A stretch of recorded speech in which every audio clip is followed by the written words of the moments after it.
pudimos darnos el lujo de tener, si vienen obviamente, Eduardo vino, ya es algo importante, 5 de, quizás, si hacemos una selección de emprendedores o de speakers importantes del Uruguay, si vienen, tendremos a 5 de ellos presentes en el taller de Lean Startup Machine. El primero es Eduardo Mangarelli.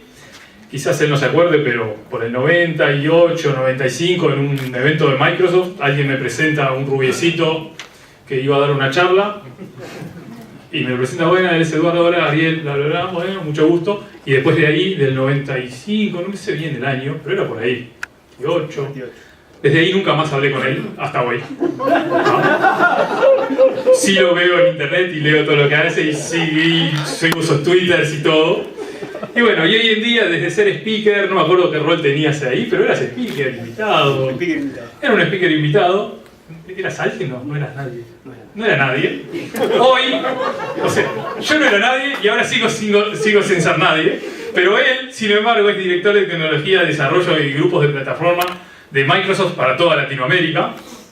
Es emprendedor, profesor de la OR y es coach de Endeavor. Y para mí, como les dije, es un placer tener al señor Mangarelli. Muy buenos días. Gracias. Es difícil arrancar así después de la presentación, efectivamente era rubio hace un tiempo atrás. Y aparte estaba preparado para empezar a las 9, son 9:10, así que esto como que descoloca un poco. Bueno, gracias por la invitación, felicitaciones por la organización. Creo que siempre este tipo de actividades son extraordinarias en términos de lo que dejan cada uno, de la oportunidad de interacción, de la oportunidad de conocer a otras personas y de la oportunidad de que después de lo que salga de aquí sea algo que continúe hacia adelante. Con lo cual, la verdad, personalmente siempre es un gusto participar de este tipo de actividades y de nuevo felicitaciones a todos los organizadores que se distinguen fácilmente con la mirada. Bien, como decía Ariel, efectivamente estoy en varias cosas y la idea no es repasar la lista, sino es simplemente, para comenzar, compartirles por qué estoy involucrado en varias cosas y sobre todo compartirles desde la experiencia de participar de distinta forma en varios emprendimientos, en alguno como cofundador, en alguno como inversor y en otro como advisor, algo de la experiencia y de las recomendaciones o ideas que puedo dejar y puedo compartirles. La realidad que, si una reflexión que me parece importante, es muchas veces me pregunto por qué o cuál es el criterio que tomo para elegir con las empresas con las cuales me involucro. Y la realidad es que las respuestas son variadas. Hay empresas con las cuales decido involucrarme y eventualmente decido invertir por las personas que están ahí y por las relaciones, y tengo algunos socios presentes por acá, por la relación por las personas, porque uno, y particularmente, de hecho mi primera experiencia profesional, y mi segunda debería decir, mi primera experiencia profesional fue vendiendo motosierras, con lo cual no tiene nada que ver con la charla. Mi segunda experiencia fue una empresa que creamos con un socio, con Ignacio Lubicio. Esto fue en el primer año de la universidad y para mí eso me dejó un tremendo aprendizaje. Hoy quedamos como hermanos con Nacho, después de esa experiencia de socios. A mí eso me dejó un tremendo valor y un tremendo aprendizaje desde el punto de vista de todo lo que uno puede aprender cuando crea relaciones de sociedad / amistad. Pero a partir de ese momento yo empecé a valorar muchísimo las sociedades con otros. Obviamente esto en mi trabajo del día a día en Microsoft se corresponde con el trabajo de equipo, pero es decir, valoro muchísimo y es una de las principales variables que tomo en cuenta a la hora de elegir vincularme de alguna forma con una empresa. Entonces, las personas, la relación con las personas. Otra variable que en algunos casos miro es el desafío que está detrás de ese proyecto. Me interesa involucrarme con algunos proyectos que tengan ciertos tipos de desafíos porque me motiva el desafío y me motiva inclusive cuanto menos sepa de cómo resolver ese desafío, más me interesa y más me motiva, porque quiere decir que me lleva a mí y me empuja a mí a límites de cosas que no conozco y que tengo por aprender. Y hay otros en los cuales me interesa involucrarme porque me gusta la causa o me interesa la causa que hay por detrás, como por ejemplo GPSA, que me parece que tiene una causa súper interesante por detrás, y mi principal involucramiento tiene que ver con la causa que Magdalena y Rosario empujan. Entonces, tengo diferentes criterios, en muchos casos se combinan, en otros casos se complementan, en algunos casos están más presentes unos que otros respecto a qué empresas, startups, y de hecho muchas de ellas están en distintos, llamémosle, en distintos stages o en distintos estados. Pero la realidad que lo interesante para traer esto acá es cuáles son los aprendizajes, y creo que el vincularse con estas múltiples empresas lo que trae es una enorme riqueza en términos de lo que tengo la suerte de poder ver y de lo cual poder aprender. Por un lado, si bien trabajo y mi actividad principal es Microsoft, y obviamente es una mega corporación donde obviamente también se puede, y he tenido la suerte de trabajar con gente muy buena y de aprender muchísimo en los 11 años que tengo trabajando en Microsoft, pero la realidad que también el complemento de otras realidades es sumamente importante para poder aprender desde otro lado, aprender de otras cosas, aprender de otros desafíos. Los desafíos que pueden tener cualquiera de las otras empresas es distinto del que uno puede tener en una mega organización como Microsoft. Entonces quiero contarle algunas reflexiones o algunos de estos aprendizajes de los que tengo más presentes hoy en día, y tratando de salirme de los que probablemente sean los más obvios y que quizás estén presentes en alguna de las otras charlas que van a estar durante estos días. Entonces, el primero, y acá varios me han escuchado hablar de esto varias veces, es el tema del foco. Yo por lo general siempre tengo algún tema en la cabeza que me tiene así medio como obsesionado, y hoy es el de el foco. Y el foco, déjenme separar el tema del foco en algunas partes. La primera es el foco en las cuales, y voy a hablar en primera persona, el foco que pongo en las cosas que hago.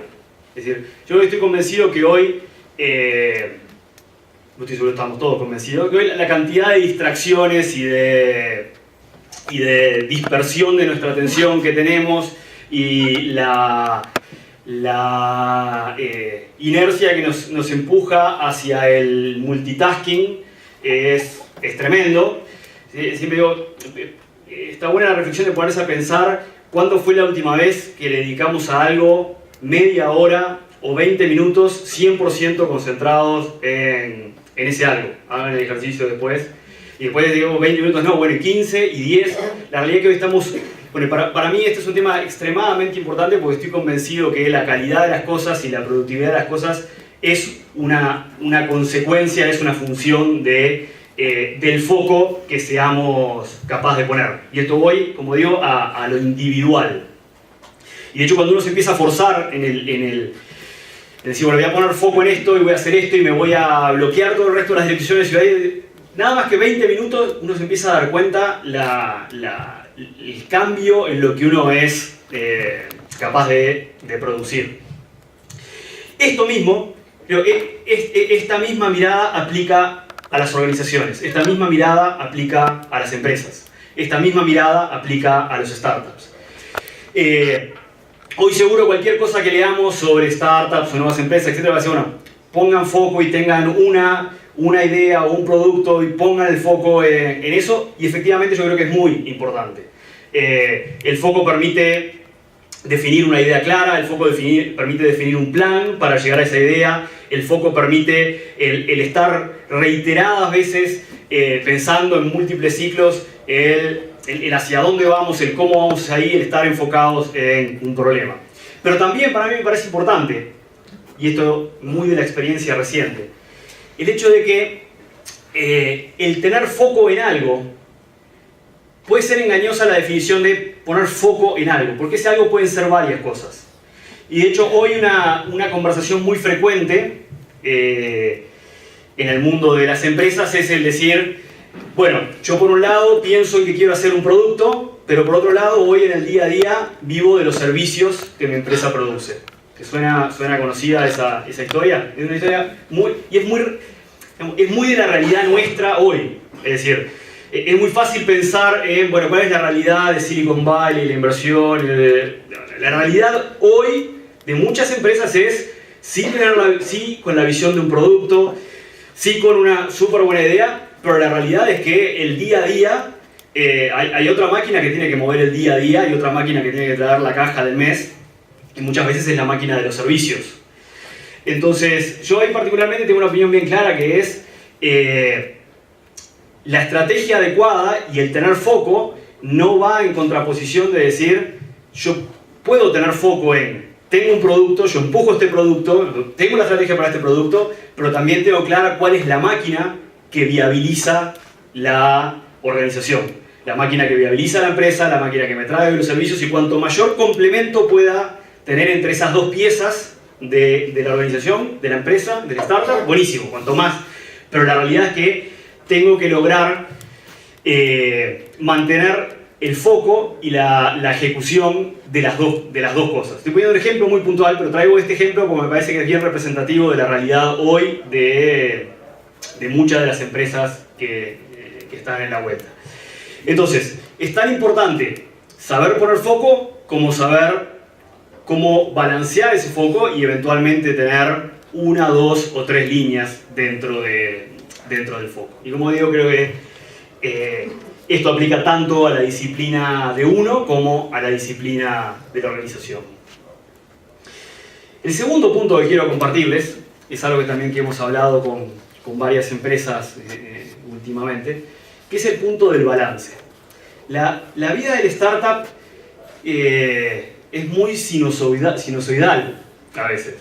¿Qué quiere decir? Que a veces la pegamos con un negocio nuevo, o el producto la pega con que tiene un pico de downloads, entonces entramos en el super exitismo de chao, la pegamos, tuvimos 10.000 downloads el fin de semana, una maravilla, así como también tiene las caídas de estamos peleando por la ronda de inversión y esto no se cierra, y esto nos dieron 5 nos la última semana, y de repente viene otra noticia positiva en la cual sí hay alguien un inversor súper importante que está interesado, y así eso se mueve todo el tiempo. La realidad es que el tomar decisiones desde la sensación de éxito, el tomar decisiones desde la sensación de fracaso, nunca es una buena idea. O sea, en cualquiera de los extremos en los cuales estemos, las decisiones que tomemos probablemente no sean las más adecuadas. Entonces, es un desafío muy importante el lograr mantener el equilibrio. Un ejercicio, hay veces que siempre sale la beta de ingeniero, ¿no? Y me surge el ejercicio matemático, que es decir, bueno, si yo cada vez que tuviera un éxito o un fracaso le pusiera un número entre el más 5 y el menos 5, es decir, si es más o menos malo le pongo un menos 1, si es más o menos bueno le pongo un 1, y eso lo fuera anotando, yo lo que buscaría es tratar de que siempre mi cuenta final esté en el más 1, en el más 2, a veces estará en el 0. Claramente, yo estoy siempre en el menos 2, si la cuenta esa tengo un problema grande. Pero yo tampoco puedo estar en el más 4 y tampoco puedo estar en el más 5, y probablemente tampoco puedo estar en el más 3.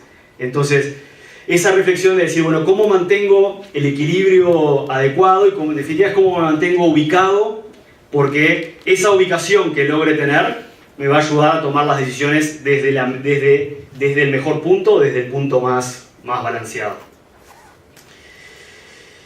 El siguiente punto, y esto es algo que viendo la agenda va a estar muy presente durante estos días, que es la mirada de el producto y el cliente. Y acá siempre me gusta contar una anécdota de un curso que tuve la posibilidad de hacer, un curso bien corto pero bien intensivo en Miami, con un profesor de la Universidad de Miami de marketing, y el curso arrancó así.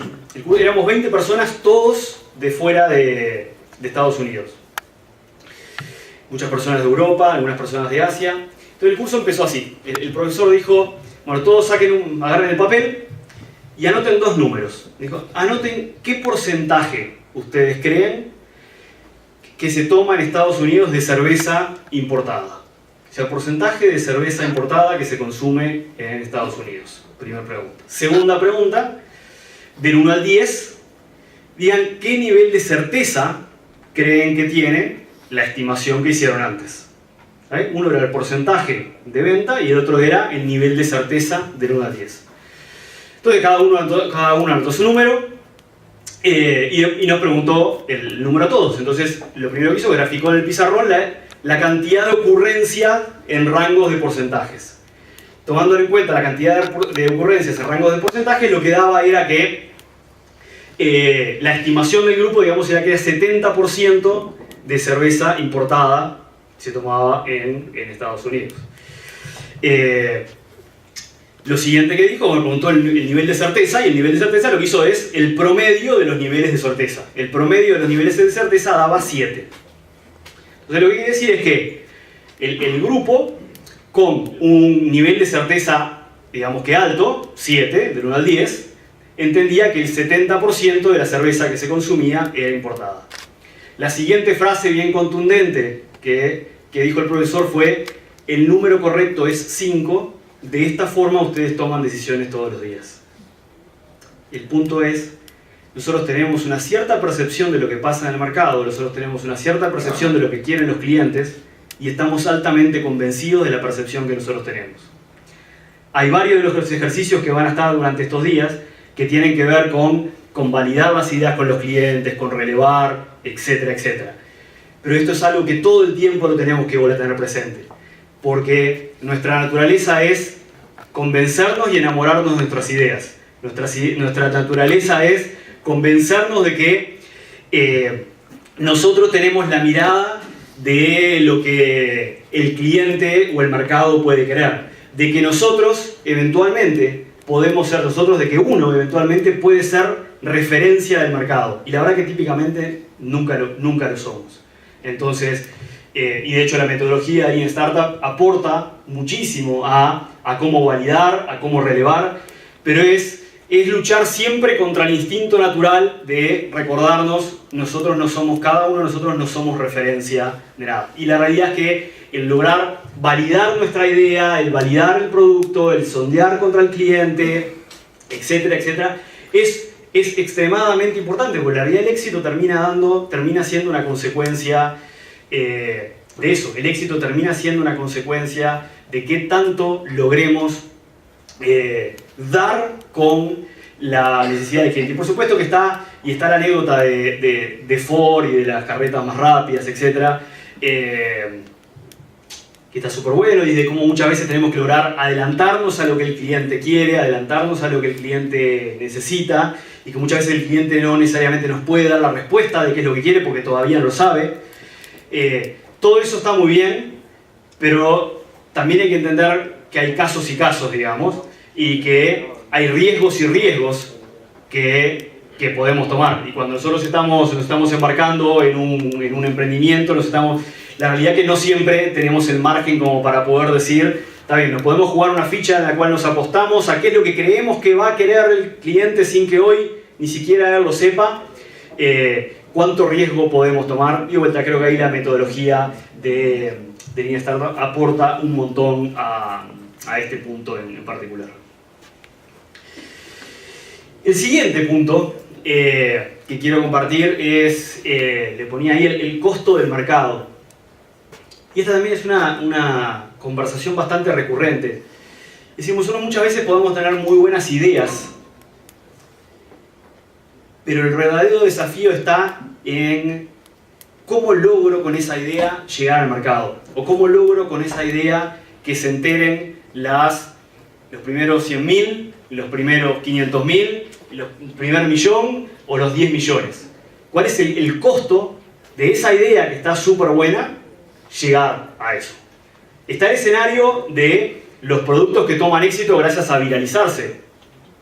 Está buenísimo leer las historias de aquellos productos que la pegan con muy poca inversión de marketing, la pegan porque viralizan y porque entienden muy bien el comportamiento de los usuarios, en algunos casos porque lo entienden muy bien y en otros porque la pegan. O sea, está lleno de casos de que la realidad es que probaron hasta que en uno la pegaron y pegaron con un comportamiento bien específico. Creo que es bien interesante, salgo un momento de esto, pero creo que es bien interesante la dinámica que se da hoy, particularmente alrededor del fenómeno de las apps, en las cuales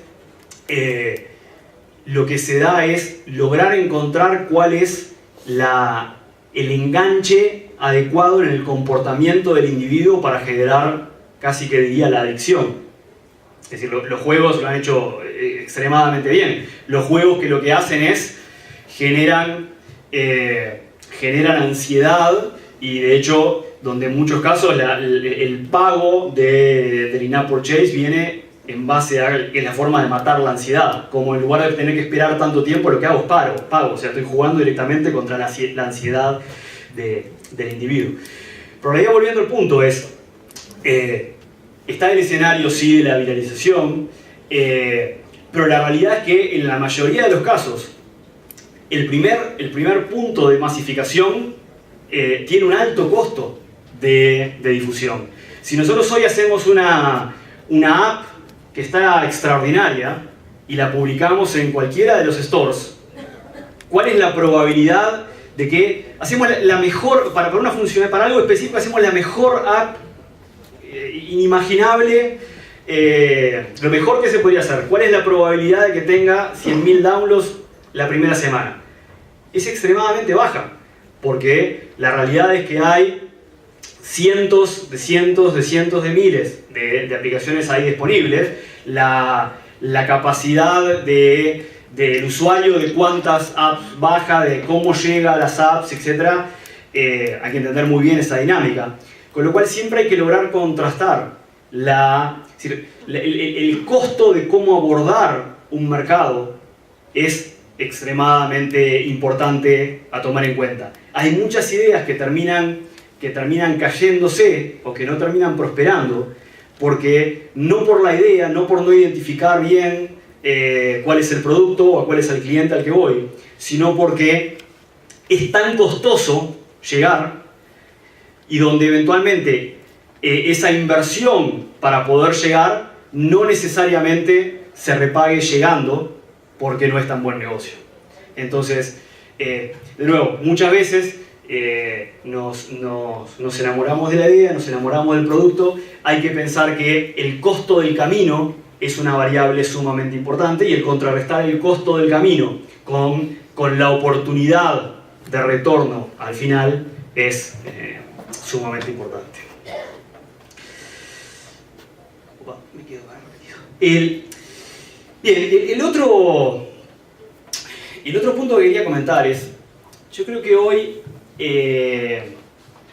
seguro que todos los que estamos acá tenemos un perfil raro, digamos, ¿no? Es viernes, 9 de la noche, estamos todos acá.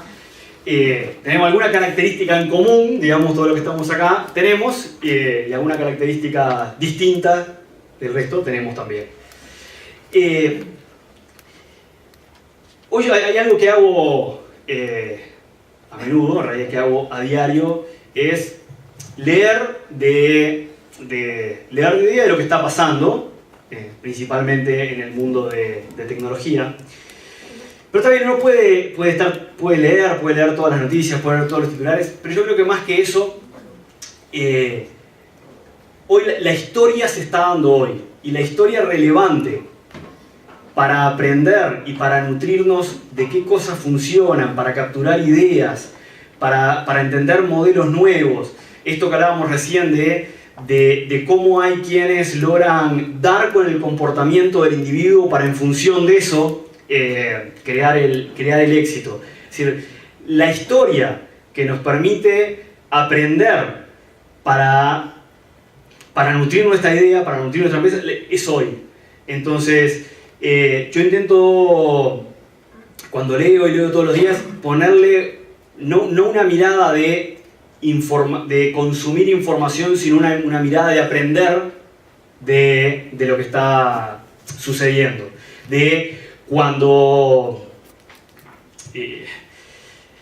cuando, me voy a poner un ejemplo muy grande que seguro todos algo leyeron, cuando se dio la compra de Facebook, de WhatsApp. Yo me puedo quedar con, se dio la compra, puedo ir un paso más y puedo decir, se pagaron 16 billones de dólares, puedo ir un paso más y decir, bueno, de esos 16 en realidad no están así, porque hay una parte que fueron en acciones de Facebook, hay otra parte que fue en cash, hay otra parte que fue directamente para los empleados, para retener a los empleados de WhatsApp. O puedo ir un poco más y agarrar y decir, bueno, ¿cuántos usuarios tenía WhatsApp? Y si yo digo cuánto se pagó realmente, lo divido entre la cantidad de usuarios. Eso quiere decir que cuánto pagaron por usuario. Y si yo después agarro y hago la cuenta y digo, bueno, si me voy al caso de Waze, digo, bueno, ¿cuánto pagó Google por Waze y cuántos usuarios tenía? Y me doy cuenta que Facebook pagó casi que $36 por usuario y Google pagó casi $10.50 por usuario de Waze. Bueno, si yo estoy pensando en mi empresa, voy a decir, bueno, si yo tengo una determinada cantidad de usuarios y capaz que me quedo con el límite inferior, con el caso de Waze, yo digo, bueno, $10 por usuario es una evaluación razonable. Bueno, eventualmente sí. Y yo puedo seguir analizando. Y este es parte del ejercicio que yo trato de hacer todo el tiempo. Lo comparto para intentar generar esa curiosidad, porque, como digo, creo que hay una parte importante del aprendizaje que es la historia que se está dando hoy. Y como, así como decíamos al principio que hoy las distracciones están en todos lados, y una de las componentes de eso es por el information overload, es decir, la información está por todos lados, la realidad es que la cantidad de información disponible es súper rica, con lo cual eso cuando uno se quiere meter en un tema y quiere entender en el detalle, la mayoría de la información está ahí disponible. Con lo cual creo que, y siempre cuando uno, así como decíamos que yo sí tengo que hablar con el cliente, tengo que entender de otros casos, otros escenarios, otras situaciones, otros casos de éxito que se están dando hoy en la industria, entender de eso y tomarlos como referencia es una gran ayuda. ¿Okay? Bien, tenemos un ratito ahora para preguntas. Quería dejar un espacio para preguntas. Voy a hacer esto un poco más interactivo. Vamos a charlar de esto o de algunos otros temas que tengan en mente, así que nos queda un ratito para preguntas. Acá viene la parte que hacemos esto interactivo.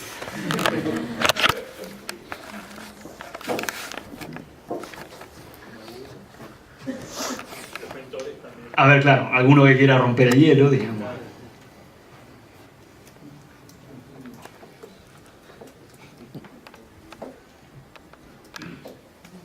En todas las startups tenés ese periodo de arranque que puede llegar a ser muy traumático, ¿no? De que no tenés ingresos porque todavía no tenés nada comercialmente.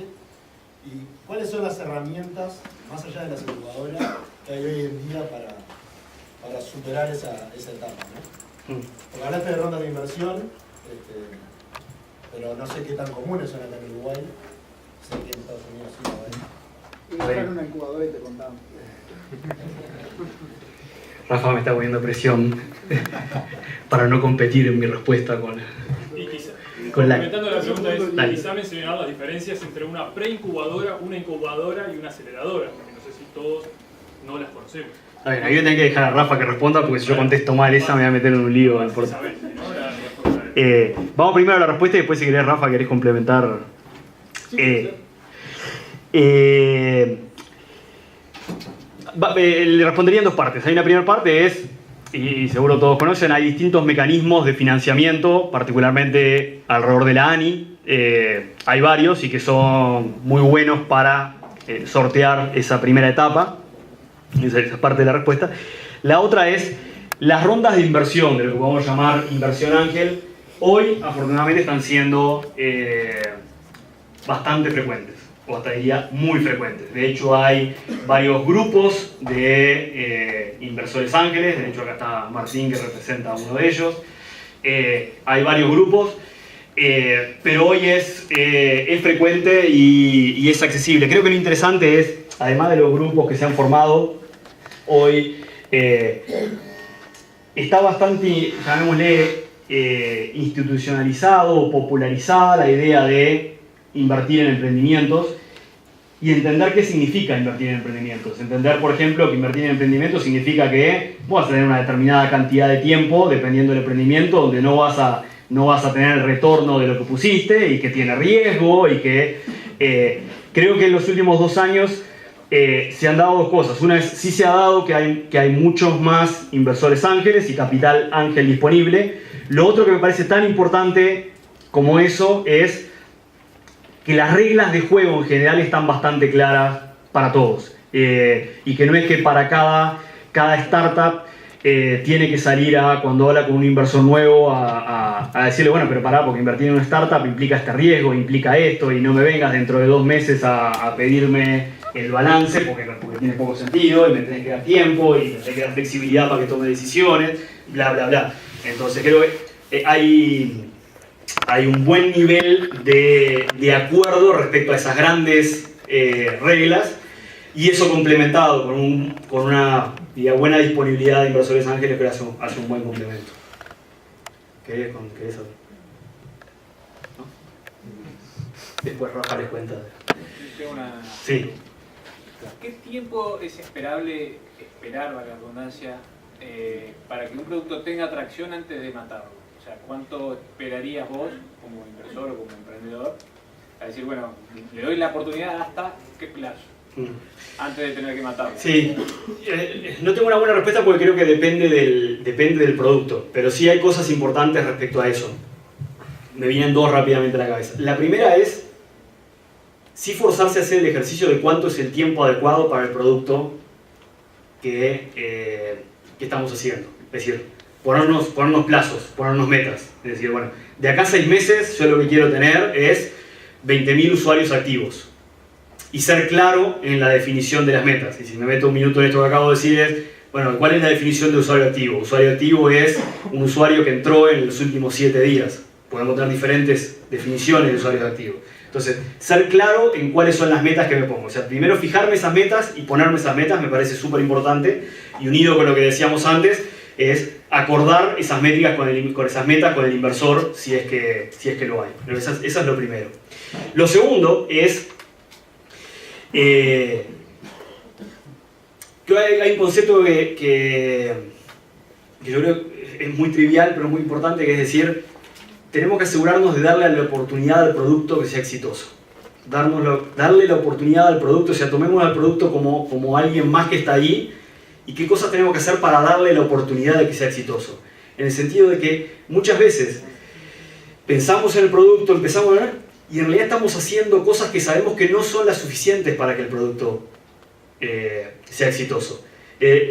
Parece medio hasta contradictorio capaz que lo que estoy diciendo, pero está lleno de casos donde está el producto o está la idea y está el plan, y cuando vos mirás el plan sabés que no va a hacer que el producto sea exitoso. Y sin embargo, alguien se embarca igual en eso, pero sabiendo que lo que está en el camino crítico para el éxito no es lo que está en el plan para llegar hasta ahí. Entonces, una buena pregunta a hacerse es, ¿le estamos dando la oportunidad al producto que sea exitoso? Esa es una oportunidad sumamente importante.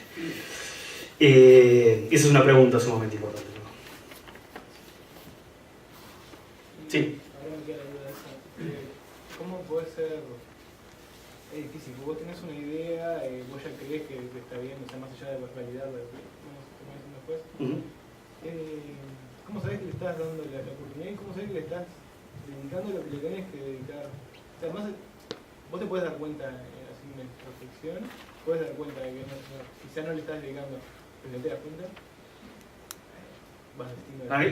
Clarísima la pregunta. 2 cosas, repito la pregunta para todos, que ¿cómo te das cuenta realmente si le estás dando la oportunidad o no? O sea, está bien la pregunta, pero ¿cómo te das cuenta si...? Yo creo que ahí es hacer el plan, o sea, definir a dónde queremos llegar, que es lo que decíamos con Santiago. Es a dónde queremos llegar. ¿Cuál es y a dónde queremos llegar no es el cajón de oro al final del arcoíris. Es cuál es dado el hito que me defino. Si el hito que me defino es yo voy a tener 20.000 usuarios activos para el 1 de noviembre, ese es el hito al cual quiero llegar. Yo me trazo un plan para eso. Lo primero es, yo estoy convencido que este plan me lleva hasta ahí. Lo segundo es, ¿con quién? Y acá es donde pasan a ser súper importante el rol de los advisors, los mentores o los colegas con los cuales puedo hablar. Dado este plan, mira, este es mi objetivo y este es mi plan. ¿Qué pensás? ¿Qué pensás de tu experiencia? ¿Qué ideas se te ocurren? ¿Crees que es el camino adecuado para llegar hasta ahí? No hay yo particularmente no tengo muchas soluciones mucho más mágicas que esa, pero sino que es preguntarse si el plan me lleva hasta acá, realmente estoy convencido que el plan me llega hasta acá, y después hablar con más gente. creo que parte de lo interesante de esto y de las varias dinámicas que se han generado hoy acá en Uruguay, en Montevideo, y parte del rol que juega la incubadora, es el hecho de tener gente cercana con la cual pueda hablar y preguntarle. Y creo que sí es un buen aspecto de la cultura que creo que se ha generado hoy, que es, no tengo miedo de decir, me junto con tal a hablar y le cuento cuál es, a dónde quiero llegar y le cuento cuál es mi plan, no tengo recelo de me va a copiar, para nada. Creo que hay mucho de eso en la cultura que es importante para poder, y obviamente esto aplica para muchas de las decisiones que tenemos que tomar. Sí. Al principio hablabas mucho del foco, ¿no? Ahora, lo ideal es siempre dedicarle el 100% a una startup. ¿Qué pasa si no se puede? ¿Existen casos de startups donde se dedique part-time hasta que seas medianamente exitosa, donde tengas un ingreso? No. Vamos por partes. Respecto a la pregunta si existe, la respuesta es sí. Respecto a si es posible, le voy a contar desde un caso muy personal. Hay uno de los startups que mencioné por ahí, que se llama Cool. Cool lo empezamos y lo fundamos entre 5 socios. De hecho tuvo un comienzo, medido en la escala que hablábamos antes, tuvo un comienzo de +5, +4, +5, +4. Y después nos empezamos a enfrentar a los problemas de que ninguno estaba 100% dedicado. Y eso fue un problema. No fue un problema entre los socios, no fue un problema para el producto. Y de hecho en algún momento nos preguntamos, ¿le estamos dando la oportunidad al producto de ser exitoso cuando no hay nadie que se esté dedicando full time? Hoy no hay nadie que se está dedicando full time, pero sí hay alguien que se está dedicando un porcentaje de tiempo casi que part-time dedicado, y eso ha cambiado la aceleración de la evolución. Pero sí creo que hay un punto en el cual la dedicación full time es necesaria, y marco un hito ahí. Si alguien va a invertir, probablemente va a exigir que haya alguien dedicado full time, y probablemente va a decir que quien esté dedicado full time sea seguro uno de los fundadores, y principalmente alguno de los que esté más identificado como ser el padre de la idea. Ese es un hito diría casi que excluyente para el decir me dedico 100%. Lo bueno es que si entra un inversor es porque entra capital, con lo cual eso debería habilitar a que me dedique 100%, y también es parte de lo que el inversor va a pedir como prueba de compromiso. Es decir, bueno, yo estoy invirtiendo en esto, lo único que espero es que dediques tu corazón y tu compromiso y tu tiempo a eso. Sí. En el momento de decidir invertir, ¿en qué te fijas más? ¿O en qué te fijas? ¿Idea, visión, equipo, etcétera? Okay. Equipo primero, la gente primero. Sobre todo que la gente, en términos de la capacidad, pero sobre todo que sea gente con la cual me den ganas de hacer cosas. La gente primero, la idea y el potencial después. Pero claramente, excluyente, varios renglones más arriba, la gente, después la idea y el potencial. No hay, y después no, era... A propósito de lo anterior, los inversores, no te digo de la primera inversión que pone $10.000 para, pero ya el que viene después, ¿no? ¿Ve con buenos ojos que un fundador se asigne un sueldo? Sí. Un fundador, quiero decir que alguien que sin capital tenga una... ¿Se ve con buenos ojos? ¿Cómo para me perdí la última parte? Claro, el que funda siempre te da un 30%, entonces es una inversión o lo que fuera, pero el que trabaja full time sigue siendo dueño de eso, pero a la vez se asigna, digamos, se ve con buenos ojos. Sí, yo creo que es fundamental, de hecho, para que estés contento, para que estés comprometido. Eventualmente tiene que haber un acuerdo, digamos, para que sea razonable, o definir criterios o parámetros de cómo se va a establecer eso. Pero sí, me parece que sí debería verlo con buenos ojos, y me parece que es sumamente importante. También hay una realidad que es el que invierte, acá obviamente voy a comentar desde mi mirada personal, uno lo que quiere es que seamos exitosos juntos. Entonces, lo primero que queremos es que la empresa sea exitosa. Una componente muy importante de que la empresa sea exitosa es que el fundador o los fundadores estén súper a gusto y súper comprometidos. Después están los grises y los entornos de lo razonable, pero sí, me parece sumamente importante.